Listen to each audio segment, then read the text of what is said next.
Good evening, and welcome to the Ogden City Council meeting for February 4th, 2014. Let the roll call reflect that all council members are present, and we will turn the time to Vice Chair Gochner for the Pledge of Allegiance. Please rise. I pledge allegiance to the flag of the United States of America and to the republic for which it stands, one nation, under God, indivisible, with liberty and justice for all. Thank you. I hope so, but I don't believe it. We will now observe a moment of silence.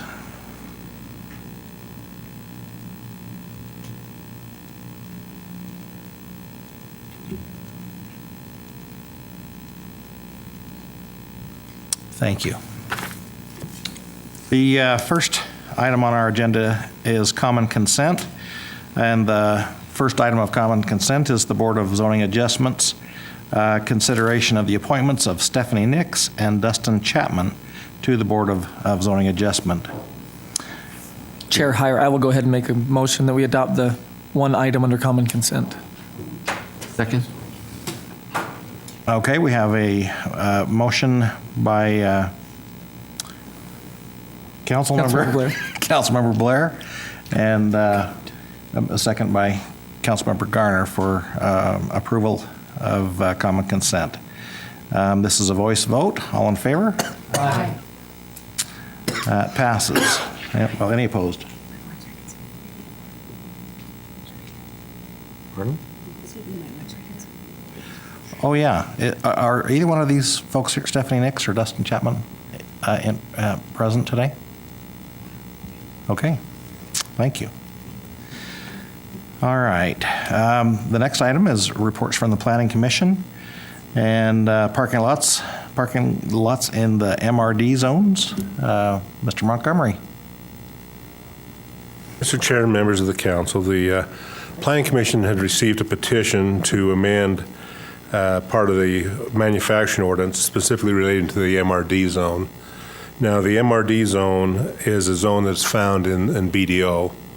That's the only location where it is. There's two zones in BDO, DDR, which is more of a high-intensity industrial, and the MRD is more research, development, manufacturing. But these are the two areas that zone is located in.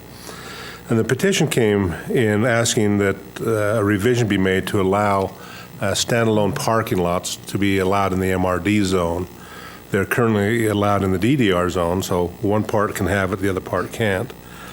And originally that intent was to try to create shared parking for the warehouse area, the existing warehouse where things were much tighter.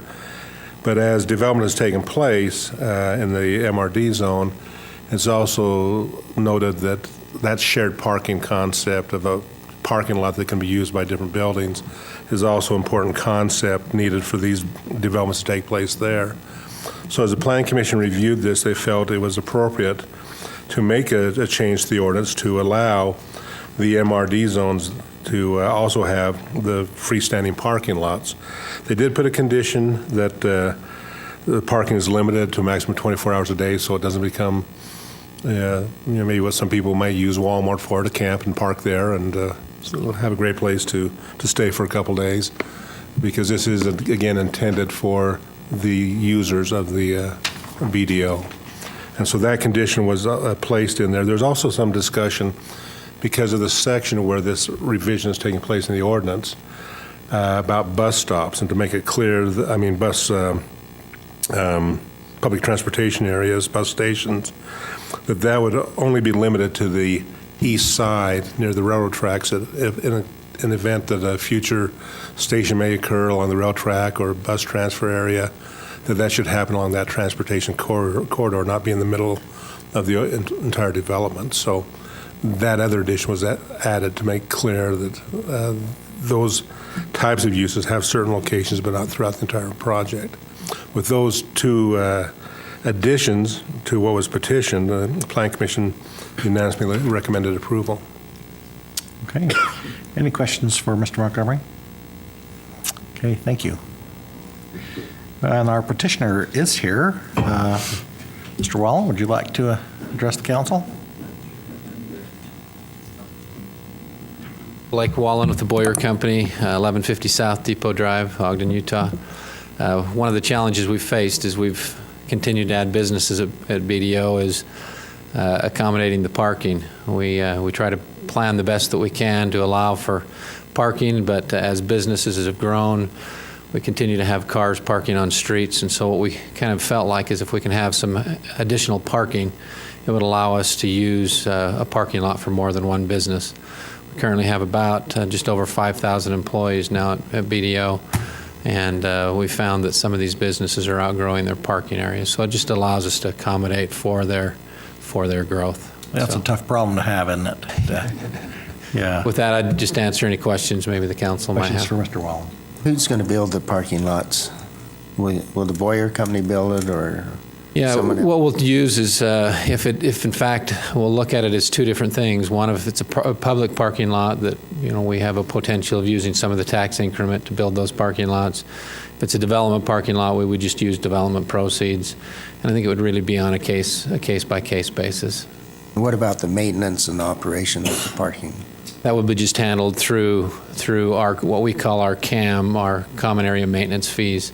So as we look at the entire development, we collect CAM fees from all of our tenants and owners that are out at BDO. And so that would take care of the snow removal, the maintenance, the parking lot lighting, but that would be handled through our CAM fees. I don't have a question, but just can't pass up the opportunity to put a plug in for our Healthy Lifestyles community, and just hope that you're doing some long-range thinking about some sort of bike route around the BDO. 5,000 employees, bikes in there. We've talked about that, as well as access to the Nature Center. We've also talked about the ability to, at some future point, have a front runner stop there. We've had discussions with UTA, and of course, that's a ways down the road and some costs associated with that, but at least we've met with the UTA and had some of those discussions as well. So, Great. Thank you. okay. We'll now receive public input on this petition. Okay. Seeing no movement. If there's no further discussion, I'll go ahead and make a motion that we adopt proposed resolution 2014-4. I second it. We have a motion by Vice Chair Gochner and a second by Councilmember Stevens for approval. And this is a roll call vote. Councilmember Blair, Aye. Councilmember Garner, Aye. Councilmember Stevens, Aye. Councilmember White. Aye. Councilmember Wicks. Aye. Vice Chair Gochner. I got it. Aye. Chair Heyer. Aye, that passes. Okay, we'll now entertain public comments. This is an opportunity to address the council regarding your concerns or ideas. Please state your name and address for the record, and limit your comments to 3 minutes. Seeing no movement, we'll entertain comments from the mayor. One thing I wanted to bring to everyone's attention is we're having an open house for Fire Station 2, which has been completely remodeled, and that is at 1185 21st Street. That'll be Thursday, February 13th, and the ceremony, if you want to watch a fireman do some public speaking and get extremely uncomfortable, you can come watch Chief Matthews welcome everybody and thank the contractors at 3 o'clock, and then tours will begin from 3:15 to 5 p.m., and we're really excited about it. We think it'll be a great addition and certainly take great care of our guys, so I'd like to invite anybody that wants to come participate in that. Thank you. Comments from council members? All right, well, I'll look for motion for adjournment. So I'll make moved. that motion. Motion and a second to adjourn. All in favor? Aye. Any opposed? Okay, as a reminder, the city council work session will be held immediately following the council meeting. The purpose of the work session is to receive a presentation of the information technology study findings by Plant and Moran and to discuss council business.